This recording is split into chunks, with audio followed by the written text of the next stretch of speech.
ముందుగా ఆంధ్ర ప్రేక్షకులందరికీ చాలా థ్యాంక్స్ అండి. కందరీగని ఎంత పెద్ద హిట్ చేసినందుకు. రీసెంట్ టైమ్స్లో one of the most genuine hits అంటున్నారు. చాలా రోజుల గ్యాప్ తర్వాత చాలా సినిమా రిలీజ్ ముందర చాలా చెప్పేసుకున్నానేమో అనుకునే టైంలో నా పరువు నిలబెట్టారు. So I'm really excited, really happy and it was a long wait. 15 months సినిమా, ఒక బిలో యావరేజ్ సినిమా తర్వాత 15 months గ్యాప్ తీసుకుని మళ్ళీ సినిమా చేయడం అనేది ఇట్స్ లైక్ ఇండస్ట్రీ అందరూ ఆల్మోస్ట్ సూసైడ్ లాగా అన్నారు. ఎందుకంటే అంత గ్యాప్ రాకుండా జనాలు మర్చిపోతారని. But I just believed in what I did and ఇవాళ మీరే ప్రూవ్ చేశారు. And I'm really happy and I should thank each and every one of you. Thank you so much. Ready కంటే పెద్ద హిట్ అని కొంతమంది అంటున్నారండి, కానీ అది హిట్ రేంజ్ అయినా కాదు. నాకు బేసిక్గా నాకు సినిమా అనేది నా జడ్జ్మెంట్ మీద ఇది. సో ఇన్ని రోజులు వెయిట్ చేసి అందరికి అగేన్స్ట్కి వెళ్ళి నా జడ్జ్మెంట్తో చేశాను కాబట్టి ఆ సాటిస్ఫాక్షన్ అనేది నాకు బాగా వచ్చింది. రెడీ కంటే పెద్ద హిట్టో లేదో అనేది అది సెకండరీ. కానీ చాలామంది రెడీ కన్నా పెద్ద హిట్ అంటున్నారు.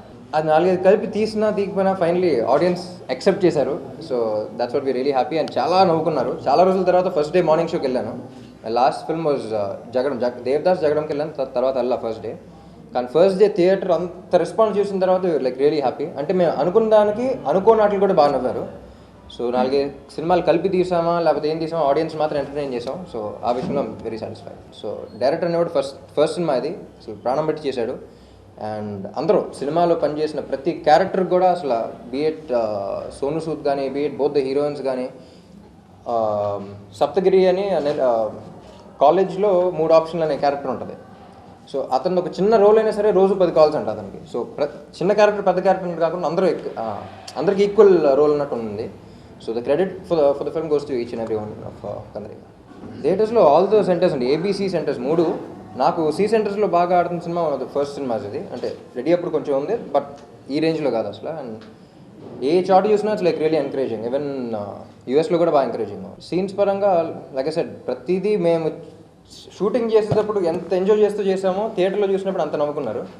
సో చాలా రోజుల తర్వాత ఫస్ట్ డే మార్నింగ్ షో చూసేసరికి బాగా ఎక్సైట్మెంట్ ఎక్కువైపోయింది నాకు. అంటే జనాలు అంత హ్యాపీగా చూడటం. So each and every scene was very special and very close to my heart. And ప్రతి సీను సినిమాలో బాగా అయిపోయింది. Sonu Sood very important role అండి ఈ సినిమాలో. ఫస్ట్ అప్పుడు ముహూర్తం అప్పుడే చెప్పాను, చాలా డిస్కస్ చేసుకున్నాం అందరం. సో ఇద్దరు హీరోయిన్స్తో కెమిస్ట్రీ బాగుంటుంది, సోను సూద్తో కూడా మా కెమిస్ట్రీ బాగుంటుంది. ఇండస్ట్రీలో గెలుపు ఓటమేని కాదండి బేసిక్గా. అది ఏ ఫ్రైడే ఏది రిలీజ్ అయితే అతనే హీరో అన్నట్టు ఉంటుంది. బట్ వేరే సినిమాలతో కంపారిజన్ అన్నట్టు కాకుండా నాకు ఎప్పుడు నేనేంటి, నా లోకం ఏంటి, నా సినిమాలు ఏంటి అన్నట్టు ఉంటాను. కానీ వేరే సినిమాల గురించి నేను పెద్ద ఇది కాదు. సో నా సినిమా బాగా వర్కౌట్ అయింది and I'm really happy for that. But it's very sad thing. ఎందుకంటే ఇన్ని రోజులు గ్యాప్ తర్వాత 2 సినిమాలు ఒకేసారి రిలీజ్ చేశారు ప్రొడ్యూసర్స్. ఆ ప్లానింగ్ అనేది కొంచెం బాధ వేసింది. ఎందుకంటే చాలా అంటే తెలుగు సినిమాల సక్సెస్ రేట్ అనేది చాలా తక్కువ అయిపోయి ఇన్ని రోజులు అందరూ ఒక సినిమా అంటే ఎవరికి ఈజీగా రాదండి. ప్రతిరోజు అట్లీస్ట్ ఒక 200 మంది కష్టపడితే కానీ రాదు. సో అంత కష్టపడిన సినిమా ఇన్ని రోజులు గ్యాప్ ఉంచుకొని 2 ఒకేసారి వచ్చి నేను చిన్న బాధ వేసింది. సో అది మాత్రం planning. I think lot of Tollywood producers should think about doing something. అలాంటి ప్లానింగ్ మళ్ళీ రాకుండా చూసుకోవాలన్నాను. డైలాగ్స్ నాకు కథ చెప్పినప్పుడే వాసు నాకు మొత్తం డైలాగ్స్తో పాటు చెప్పాడండి. సో థియేటర్లో చూసినప్పుడు ఎంత కిక్ వచ్చిందో నాకు విన్నప్పుడు కూడా అంత కిక్ వచ్చింది స్టార్టింగ్లో. సో 99.99% ఆఫ్ ద డైలాగ్స్ అన్ని వాసువే రాసుకున్నాడు. So is a very talented person. And ఇండస్ట్రీకి ఒక మంచి కమర్షియల్ డైరెక్టర్ వస్తాడు అని రిలీజ్ ముందు చెప్పాను, అలాగే వచ్చాడు. Definitely it's a very big responsibility అండి. నెక్స్ట్ చేయబోయేది కూడా ఐమ్ రియలీ లక్కీ. ఇప్పుడు యాక్షన్ అయిపోయింది, నెక్స్ట్ 2 లవ్ స్టోరీస్ చేస్తున్నాను. అండ్ ప్రెషర్ అనేది కొంచెం ఉంటుంది, రెస్పాన్సిబిలిటీ కూడా పెరుగుద్ది. కానీ నాకు ఒక బేసిక్ అడ్వాంటేజ్ ఏంటంటే, చాలామంది డిసడ్వాంటేజ్ అనుకుంటారు, నేను అన్నింటిలో పాజిటివిటీ ఎక్కువ చూస్తాను. నాకు హీరో బ్యాకింగ్ అన్నీ లేదు కాబట్టి నాకు రికార్డ్స్ అనే టెన్షన్ ఉండదు. సో సినిమా బాగా చేసిందా లేదా, నా నెక్స్ట్ సినిమా లవ్ స్టోరీ అంటే దాని బడ్జెట్ ఎంత అంటే ఇంత చేసుకుంటాను. సో ఆ ఫ్లెక్సిబిలిటీ ఉంది నాకు ప్రస్తుతానికి. సో ఆ టెన్షన్ లేదు. డెఫినెట్గా అండి, నాకు ఎప్పుడు సినిమా ప్లస్ మైనస్ కానీ నా జడ్జ్మెంట్ మీద ఎక్కువ భయం. ఎందుకంటే మనం చాలామంది చెప్పిన తర్వాత మనం ఒకటి నమ్మి చేసి అది వర్కౌట్ అవ్వలేదని మన జడ్జ్మెంట్ మీద మనకి డౌట్ వస్తూ ఉంటుంది. సో అప్పుడు ఒకసారి రెడీ మందులు జరిగింది. జగడం తర్వాత కూడా ఇంకా this is something like suicide. అసలు వెంటనే సైన్ చేసి వెళ్ళి ఇంత మంచి ఆఫర్స్ వచ్చినా సరే చేయట్లేదు. అది ఆఫర్స్ వస్తున్నాయి, జనాలు తెలియదు, రావట్లేదు అనుకుంటారు, చాలా ప్రెషర్స్ వస్తూ ఉంటాయి. బట్ నాకేంటంటే నేను ప్రెషర్ వల్ల కాదు, దిస్ ఇస్ సంథింగ్ ఒక ప్యాషన్తో చేస్తా అని చెప్పేసి అప్పుడు 15 months గ్యాప్ తీసుకుని వచ్చాను. అండ్ లక్కీలీ రెడీ అనేది పెద్ద హిట్ అయింది.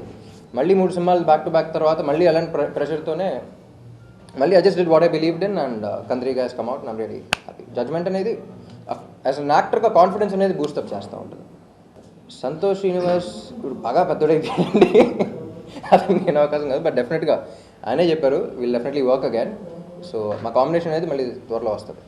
మహేష్ బాబు కూడా ఫోన్ చేశారు, spoke be for quite some time and very encouraging. First సినిమా ఎప్పుడు పార్టీస్లో మీట్ అయినా సరే he always keeps encouraging me, Mahesh కానీ తారక్ కానీ. So really happy. ఈసారి హిట్ కొడితే బాలీవుడ్ దాకా కనపడి తప్పక 4 లాంగ్వేజెస్లో రీమేక్ అయిపోవాలని. So let's hope it comes true.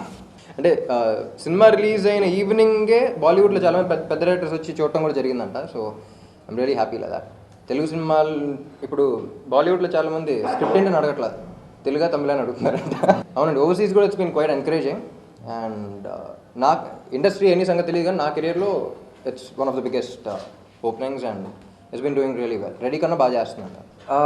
Definitely interested అండి, కానీ I been getting a lot of offers. చాలా ఆఫర్స్ ఫస్ట్ నుంచి వస్తానే ఉన్నాయి కానీ కిక్ వచ్చింది ఇంకా రావాలి. కరుణాకరణ్ గారితో ఒక షెడ్యూల్ అయిపోయింది, మళ్ళీ 24th ఇంకో షెడ్యూల్ స్టార్ట్ చేసేస్తున్నాం. సో ఇప్పుడు మనం కాంప్రమైజ్ అవ్వకూడదు అనుకున్నప్పుడు కాంపెన్సేట్ చేయాల్సి వస్తుంది. సో నేను 15 months గ్యాప్ ఏదైతే తీసుకున్నానో మళ్ళీ బ్యాక్ టు బ్యాక్ ఫిల్మ్స్తో మళ్ళీ చేద్దాం అనుకున్నాను. Next year I'm planning on 2 to 3 releases. Let's hope it comes. Cinema start చేయడం వరకు మన చేతిలో ఉండండి, ఎప్పుడు రిలీజ్ అవుతుంది మన చేతిలో లేదు.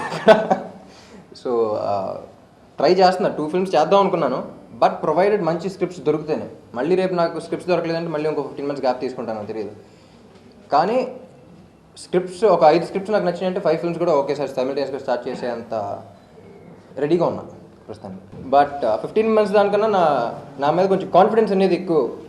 అంటే ఎవరేం చెప్పినా సరే ఇప్పుడు ప్రెషర్ వల్ల కాదు, మన ప్యాషన్తో వచ్చే ఒక్క నమ్మకం అనేది చాలా హెల్ప్ అయింది అనుకుంటున్నాను. యాజ్ అన్ యాక్టర్గా ఇట్స్ వెరీ ఇంపార్టెంట్. మనం చేసే పని మీద మనం నమ్మకం పెట్టి చేస్తున్నాం, అది క్లిక్ అయితే దానికన్నా ఒక కాన్ఫిడెన్స్ బూస్ట్ అనేది ఇంకా ఏమీ లేదు దానికి. అండ్ 15 months అనేది నరకానికి ట్రైలర్ చూశాను నేను. సో ఒక నరకం అంటే ఇలా ఉంటుంది అనిపించింది. Finally this is compensating for everything అండి. కంద్రీ సినిమాకి కూడా work for like almost 23 hours a day, 36 hours అలా. సో నేను any time ready. Kona Venkat నా ప్రతి సినిమాలో కాంట్రిబ్యూషన్ ఏదో ఒకటి ఉంటుందండి, అంటే స్క్రిప్ట్ విన్నప్పటి నుంచి ఉంటుంది. అండ్ కంద్రీగలో డైలాగ్స్ వాటి కన్నా ఓవరాల్ సీన్స్ మీద చాలా డిస్కస్ చేసుకున్నాం. అండ్ ఆల్రెడీ స్క్రిప్ట్ వచ్చినప్పుడే మొత్తం బౌండ్ స్క్రిప్ట్తో వచ్చాడు, కానీ ఇంప్రూవైజేషన్స్ అక్కడ ఇక్కడ ఏది కరెక్ట్ లాజిక్స్ అవన్నీ చూసుకోవడానికి యూజువల్గా స్క్రిప్ట్ డాక్టర్ లాగా అనమాట అక్కడ. అండ్ డెఫినెట్గా ప్రతి సినిమాకి చేశారు, కందరికి కూడా బాగా హెల్ప్ అయ్యారు. అంటే చాలా ఇంపార్టెంట్ సీన్స్ కూడా చాలా హెల్ప్ అయ్యారు. స్క్రీన్ మీద చూసుకున్నప్పుడు ఒక్క సినిమాలో కొంచెం ఉంటుంది, ఎక్కువ సాటిస్ఫై అవ్వను నేను నా దాంట్లో. కానీ ఈ సినిమాకి మాత్రం ఒక కొత్త డైరెక్టర్ నాకు తెలియని యాంగిల్ కొన్ని బాగా చూపించాడే అనే ఫీలింగ్ అయితే బాగా వచ్చింది. అండ్ సంతోష్ మీద ప్రేమ ఎక్కువ పెరిగింది. నాకు ఇద్దరు ఒకటేనండి, ఇద్దరు ఈక్వల్గా చేశారు. హన్సిక అనే అమ్మాయి గ్లామర్ కోషన్ ఎంత ఉందో, అక్ష అనే క్యారెక్టర్ కూడా అంత పెళ్ళింది. So really happy for both.